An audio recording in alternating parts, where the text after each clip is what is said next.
a little after midnight, we started hearing explosions and missiles all over Israel.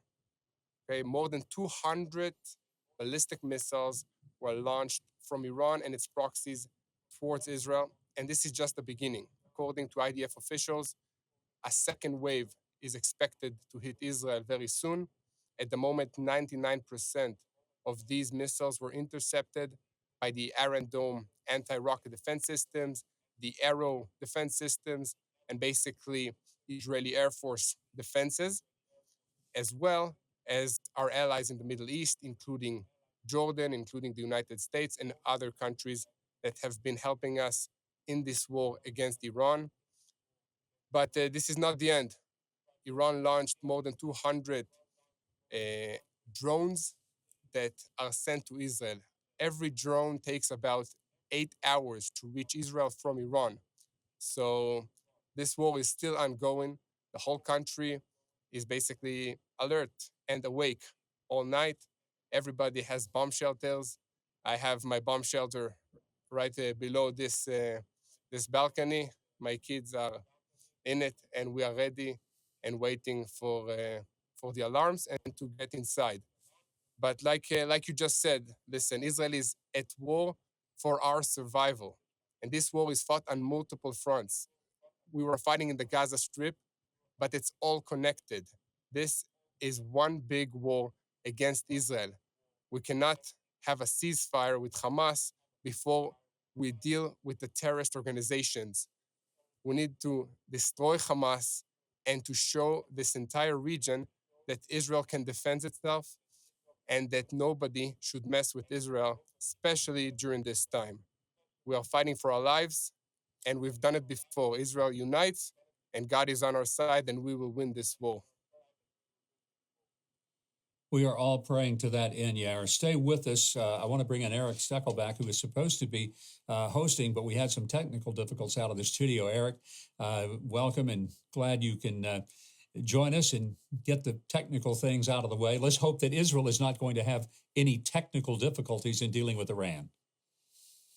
Yeah, Governor, great to be with you, and great point here. I think the big question is, okay, unprecedented attack by Iran, no doubt, requires an unprecedented response. That's what Israeli officials are saying, Governor. And look, everyone now, number one, as Yair just said, we are waiting for that, sadly, another wave of Iranian drones and missiles. But how will Israel respond? Governor, I think Iran has opened a window here, opened a door, which it probably didn't intend to do, where Israel now has carte blanche in a sense. Look, the first ever attack launched from Iranian soil towards the state of Israel, not through proxy this time, although the proxies are involved as well, but directly from Iran, and this gives Israel an opening. Look, Iran is a sovereign nation, a member of the UN, so is Israel. It's mano a mano now, and Israel has an opening and every right in the eyes of the so-called international community to strike back against Iran. It's almost a golden opportunity, Governor. And finally, look, this is the head of the snake, the Iranian regime. We have this ring of fire, these Iranian proxies that surround Israel on all sides, but rarely has the Iranian regime paid any consequences since 1979 when this radical regime took power. And now is a chance for Israel to finally hold the head of the snake, Iran, accountable. So it's going to be a very busy night in Israel as we pray for the people of Israel, of course, sheltering in place and taking refuge from the ongoing Iranian barrage. But how will Israel respond? That's a big question. And I'm encouraged to see, look, the UK, the U.S., of course, but Jordan and Saudi Arabia, two Sunni Arab Muslim nations, stepping into the void here, stepping into the breach and helping to down these incoming Iranian projectiles. I think that is huge to see. You see the region really shaping up, where you have on one side the Iranian axis, those radical terrorist forces, but on the other side, Israel and the moderate Arab nations, the moderate Sunni Muslim nations like Saudi Arabia, like Jordan, the UAE, Egypt. So the state of play is set right now in the Middle East, and we are all watching the next several hours to see the continued Iranian provocations and, most importantly, Israel's response. I think, Eric, your assessment is very accurate, especially in that maybe Iran completely just was misguided into thinking that the world would all step back, almost like they have been in these last few weeks dealing with Gaza, and that they would all sort of say, hey, we're not going to get involved. But this is not the same. This is the big schoolyard bully who has decided to step into the fight. And this isn't the weakling kid who's just kicking sand I at lost you somebody. there for a second. Okay, you may not be able to hear everything, but Iran clearly has decided that it wants to play ball in the big leagues. And that's what they're doing. They're swinging the bat and they're swinging for the fences. Can anyone hear me? But they may end up going out with 3 strikes because what you've mentioned, the fact that the Jordanians, the Saudis, as well as European nations like France and the UK, have clearly sided with Israel. And what we have to do is to hope that the U.S., while they're saying the right things tonight, and I'm grateful for that, and I hope Joe Biden and Anthony Blinken will continue to stay strong. But so far, there has been a unanimous sense among what I would call the civilized nations of the world against the most uncivilized. And I'm told that we've lost Eric. So, Yair, if you're still with me, I want to go back to you because we were talking a moment ago and you brought up ballistic missiles.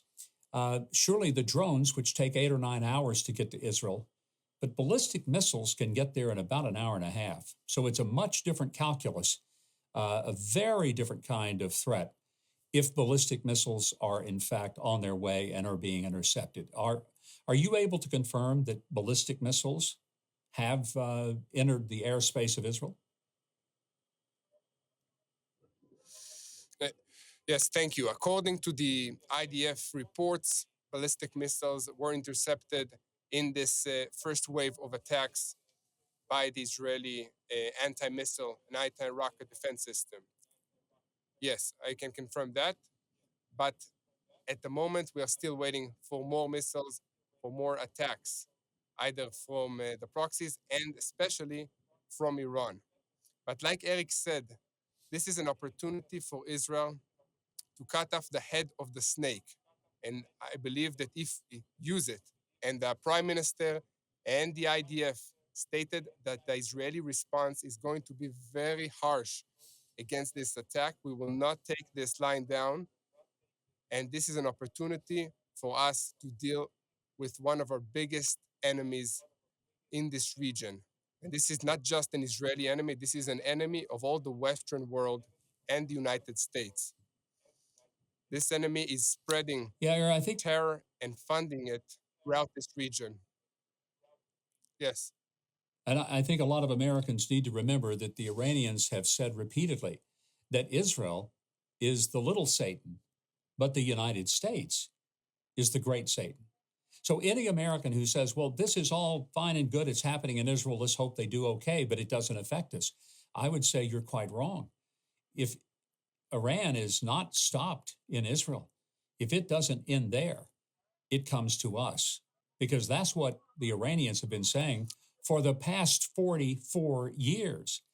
And we need to take it seriously when someone says our goal is to wipe all of you off the face of the earth, which is exactly the reason that they have been wanting to build up and acquiesce and obtain nuclear weapons.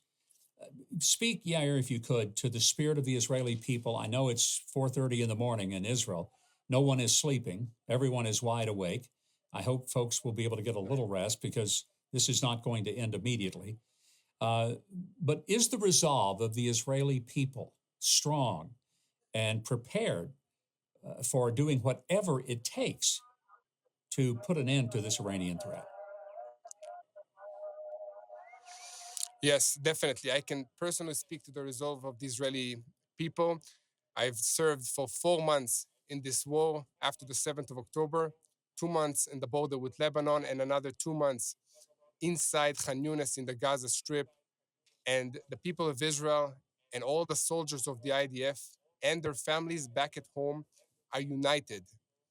And sadly, what unites us is when an enemy comes to destroy us. And this is throughout history and also back to the biblical times. When an enemy wants to destroy the state of Israel, we unite and we're together and we're ready to do whatever it takes in order to defend our families. Listen, the IDF is made out of fathers, out of mothers who have jobs.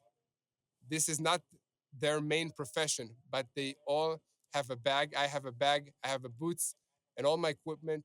And whenever we are called, we go to our bases and we defend our country. This is what we've been doing forever, and this is what we've been doing especially since the 7th of October, and this is what we're doing now. And we will not stop, and we want to defend ourselves. We want to be active.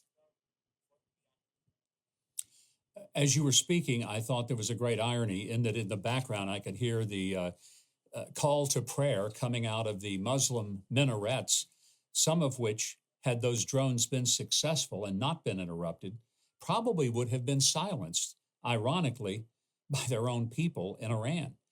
And I'm hoping that the world wakes up to the news that it was the Israelis who saved those mosques, including their third most holy site, the Al-Aqsa Mosque, there on the Temple Mount, right at the Dome of the Rock.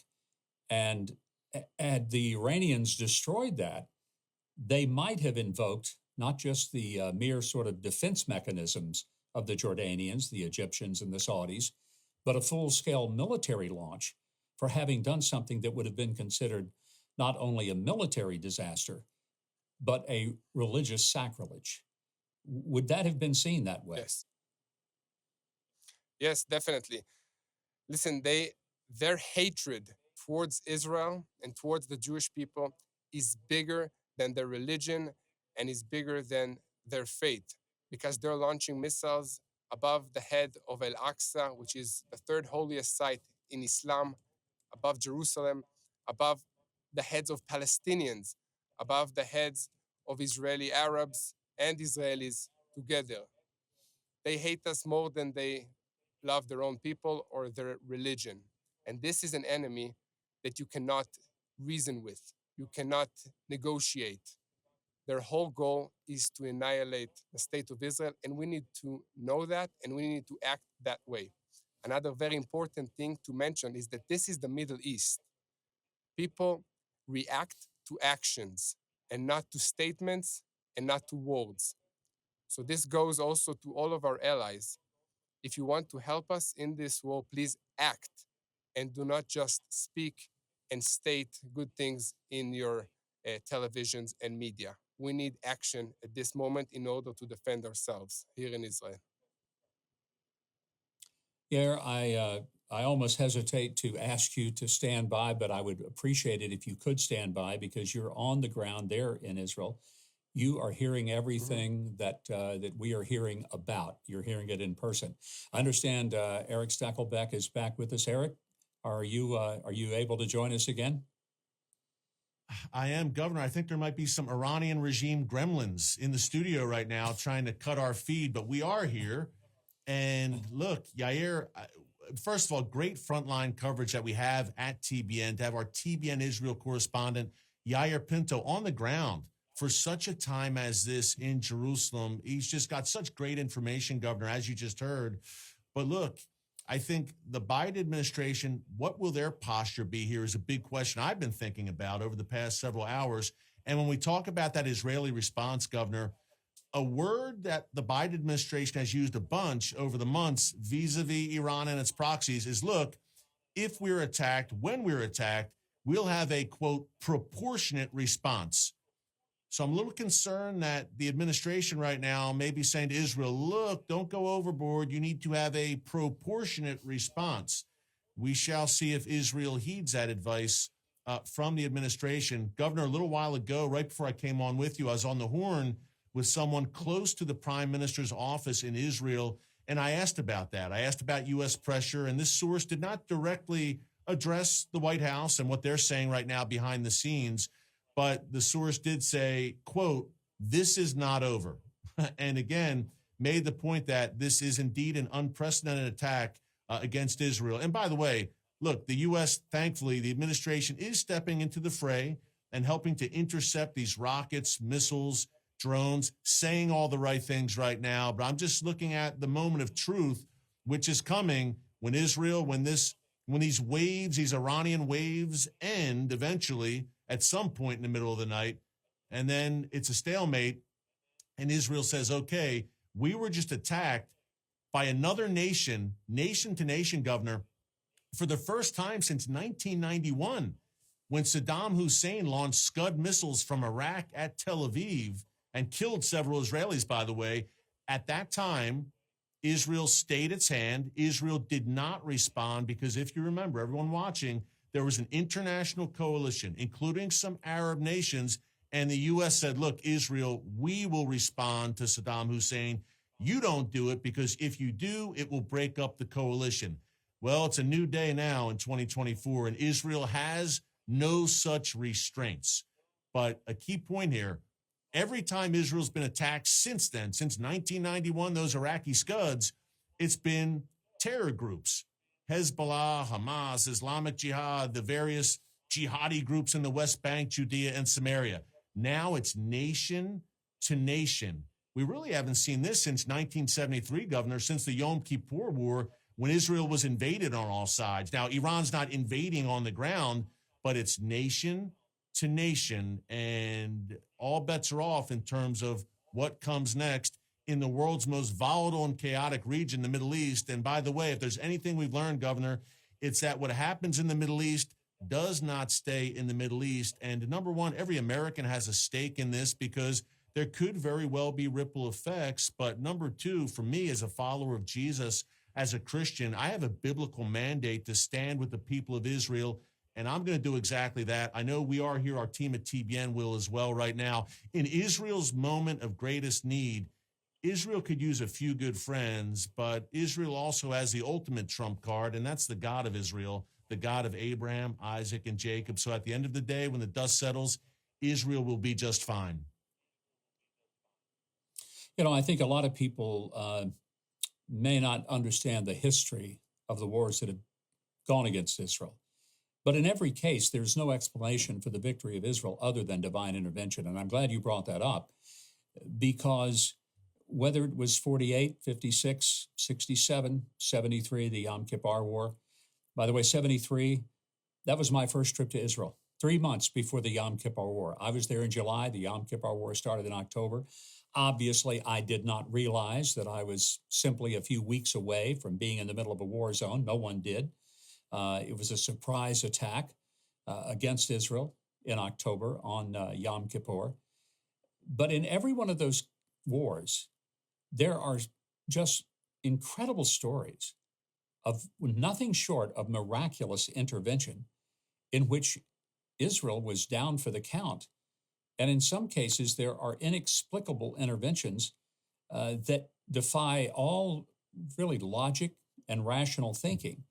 And the only explanation is, as Forrest Gump so brilliantly said, and God showed up. And I think for many of us, we're looking at what's going on even tonight in Israel, and we're certainly praying that God will show up. I personally am convinced that not only he will, but that he is. And in part, he's showing up by even bringing into this fight on behalf of Israel those who were once its absolute mortal enemies. Because I think a lot of them understand that Iran is not interested in just destroying Israel. Iran is a radical Shiite Muslim nation, and they hate the Sunni Muslims just about as much as they hate the Jews. And so if you're a Saudi or if you're an Emirati, you're going to be looking at this and say, you know, if Iran is able to establish a foothold, if they're able to do something of consequence, and whether or not destroy Israel or just deeply wound them, it gives the Iranians a great boost of power, something that the world cannot afford to have. So, Eric, you mentioned the word proportionate a moment ago, and I think that that may be one of the dumbest words that the Americans have ever put forth in the public square, to talk about a proportionate response. Because proportion, if somebody's trying to kill you, but they fail, is not simply attempting to kill them and wound them. Proportionate response is to make sure they never have the opportunity to do that again. So it's necessary to deliver not simply a hurtful wound, but rather to deliver a mortal wound that forever ends their capacity to come at you like that again. And I think that was an excellent point that you made. Yeah, and Governor, the proportionate conversation really went into overdrive after October 7th. There should have been apparently a proportionate response to the slaughter of 1,200 men, women, and children in the worst massacre since the Holocaust. That's what much of the world has said. Governor, I know Yair Pinto, our TBN Israel correspondent, is still with us on the ground in Jerusalem. Yair, if you're still there, my friend, look, you were in Khan Yunis. Just so people know, you were filing reports for us here on TBN, exclusive reports from the belly of the beast. You were inside Gaza, in Khan Yunis, in Gaza City. Give us an idea, when you were on the ground for months away from your family, bravely serving the nation of Israel in the IDF, give us an idea, maybe some of the weapons that you saw there.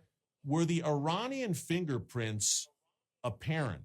Because, look, I believe October 7th does not happen without Iran's active support, arming, training of Hamas. Was that kind of Iranian support apparent? I know I've been in Israel in the past. Some of the rockets that fell inside Israel, there was actually Farsi writing on those rockets. And that's the Iranian language, the Persian language on those rockets. Did you see anything like that when you were in Gaza? Yes, Eric. So inside the Gaza Strip, I saw a few things. First of all, the whole Gaza Strip is not just a place that people lived in. It was basically a base for terrorists. Everything, every house, every step that I took in the Gaza Strip was prepared for the Israeli entrance there. It was all pre-thought, planned, and they invested all the money of the Gazan people into building this Gaza Strip to make it a terrorist state with traps, with underground terrorist tunnels.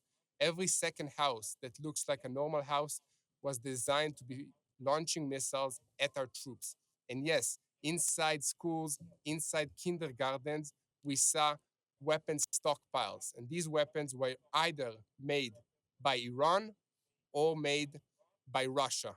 Okay, AK-47s, RPGs, and then the missiles that were either made by Iran or the training that the militants and the terrorists of Hamas underwent were trained by Iranians in Iran.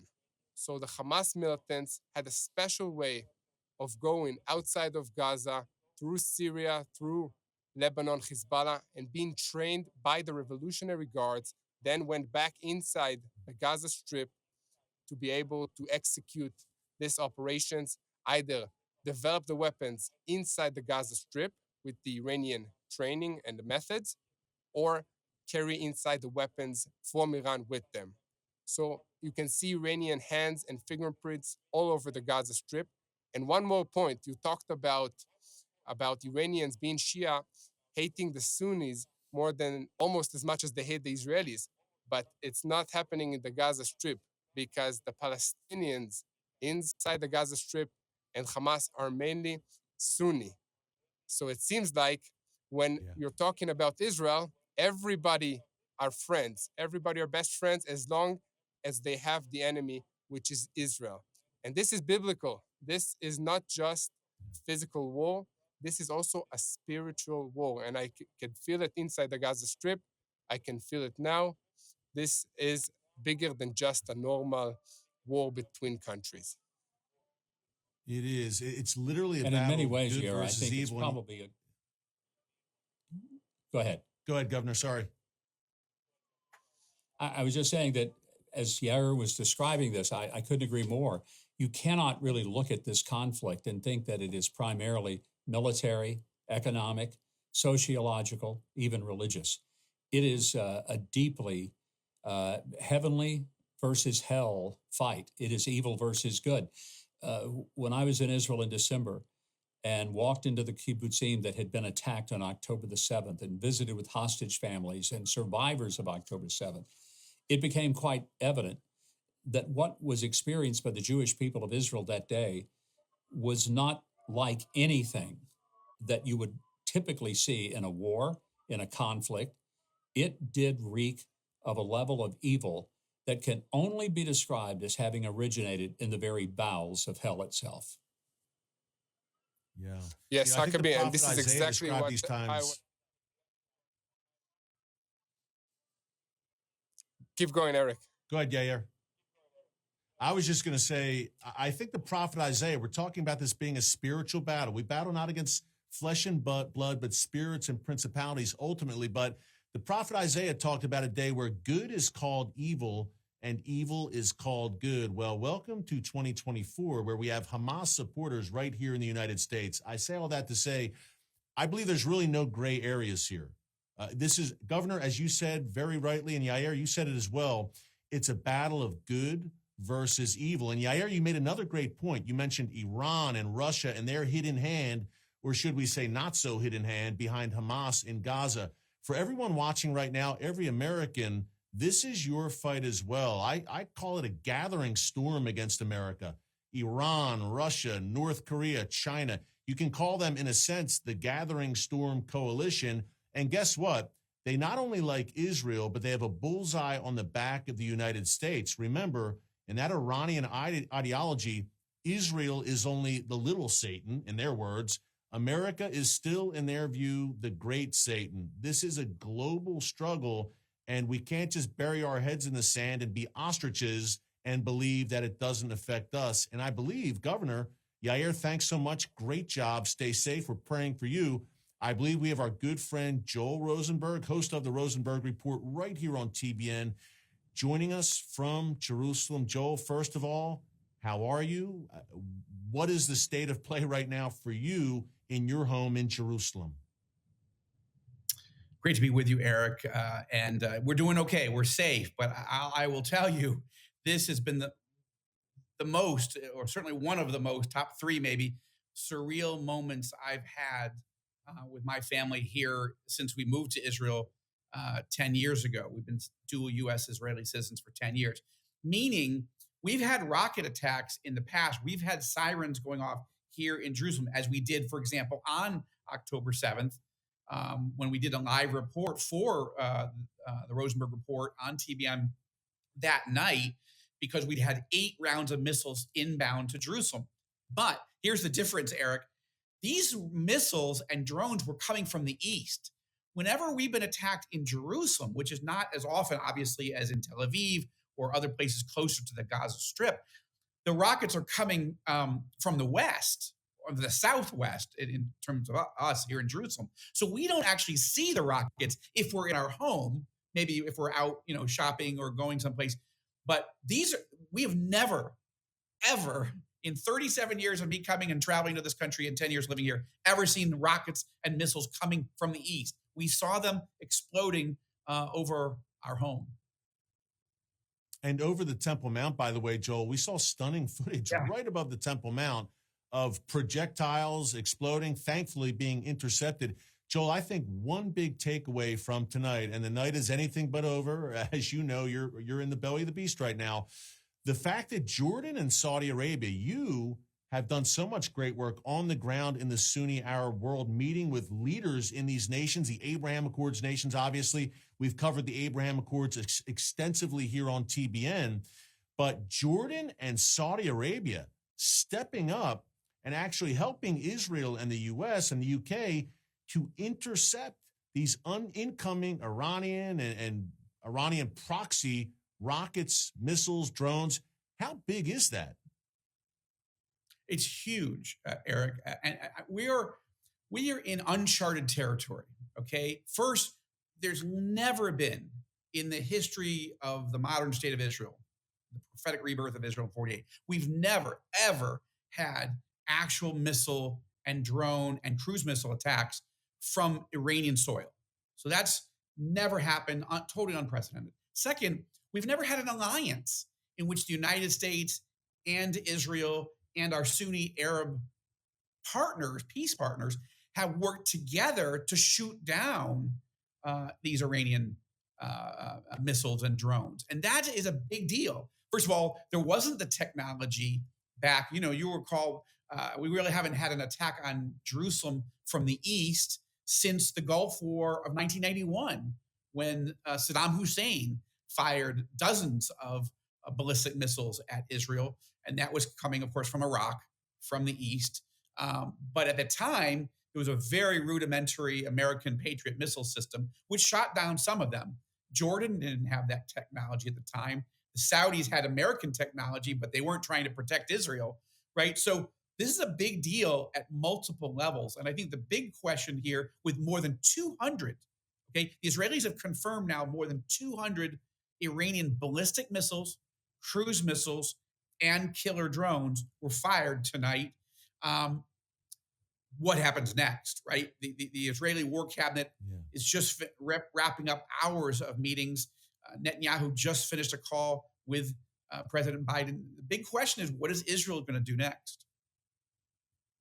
Yeah, that is a big question, Joel. And Governor, you and I and Joel, we've all spent extensive time in northern Israel. And could that be the new front? Look, Gaza obviously has been the main focus since October 7th.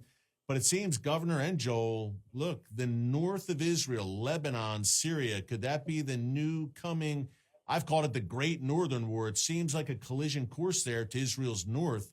Do we see a step in that direction after the events of tonight?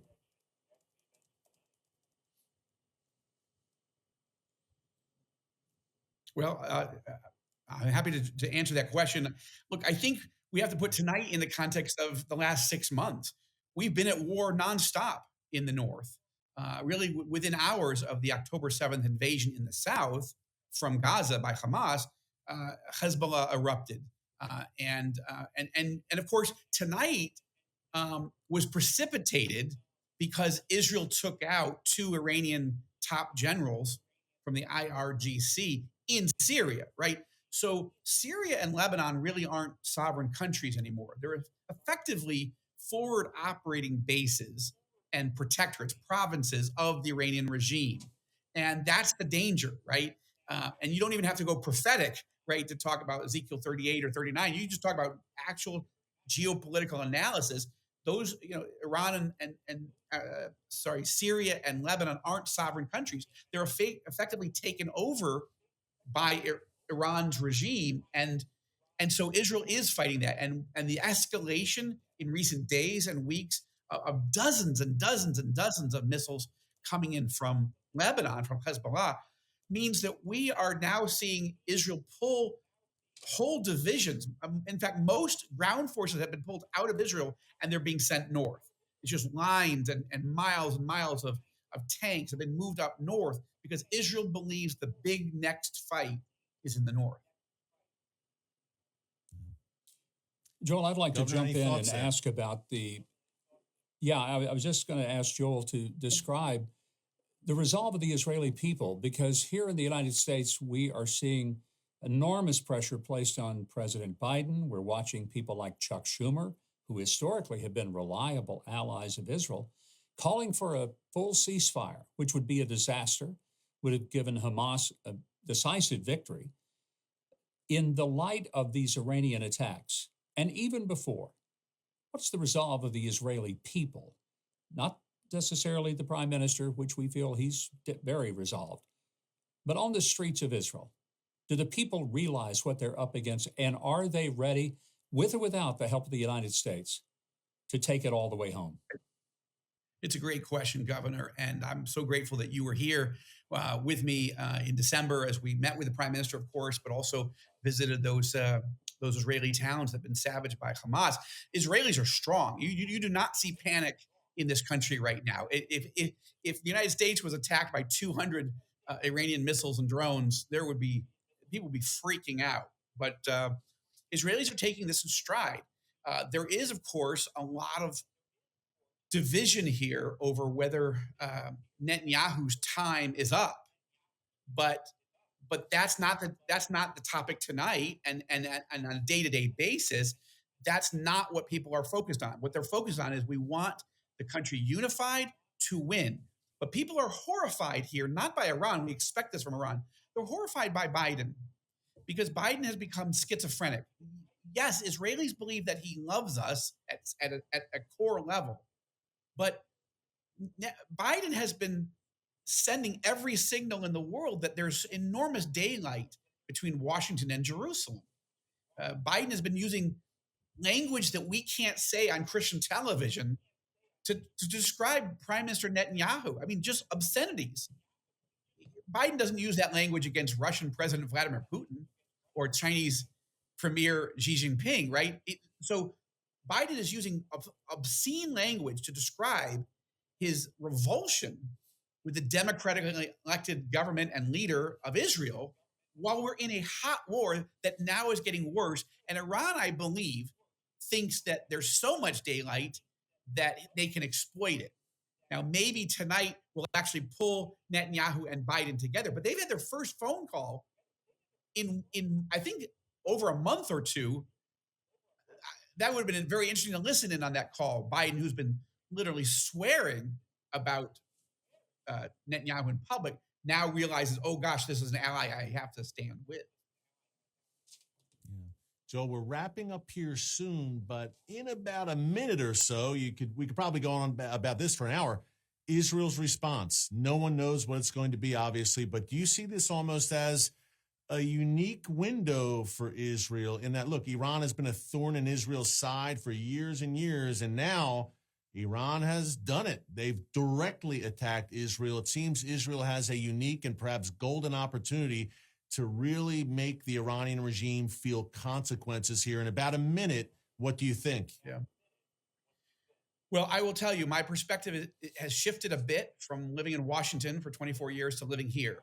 I think, meaning I think Netanyahu and Benny Gantz and the whole team and the war cabinet, they realize how dangerous it is to get in a full-scale war with Iran. And yet, if Israel has now been attacked for the first time by 200 ballistic missiles and drones, if there was ever a moment to go take out Iran's nuclear facility and take out the Iran Defense Ministry and take out the Khamenei homes, this would be the week to do it. Yeah. Joel, we are watching. Joel, We're watching thank you closely. We will have you back, my friend. Thank you. Host of the Rosenberg Report, Joel, thank you so much. And Governor, unprecedented times, right? Great to see you. Governor, unprecedented times we're witnessing right now. And for me, as we're getting close to closing out this great special program here on TBN, breaking news, I just want to encourage people, Governor, and say, look, God is still on the throne. Amid all the madness, the chaos, the God of Israel, the Bible says he neither slumbers nor sleeps when it comes to Israel. That's number one. And number two, I love Psalms 2, Governor, which said, God hears the schemes of Israel's enemies and he laughs. So Israel will be just fine no matter what this night brings and the next few days bring, Governor. Well, I think that's a great perspective for us to conclude on tonight, Eric. And as we started tonight, we spoke of the fact that it was 4 a.m. in Israel. It's almost 5 o'clock in the morning. The Israelis haven't slept. They've been hearing bombs, sirens, the sound of the Iron Dome intercepting what could be their last moment on earth. And if God does intervene, and I believe he will, then all of us can not only pray for, but we will see the peace of Jerusalem. All of us here at TBN are deeply grateful for your joining us for this special report dealing with Israel under attack from Iran. We hope that you will keep it right here on TBN. Good night, and God bless.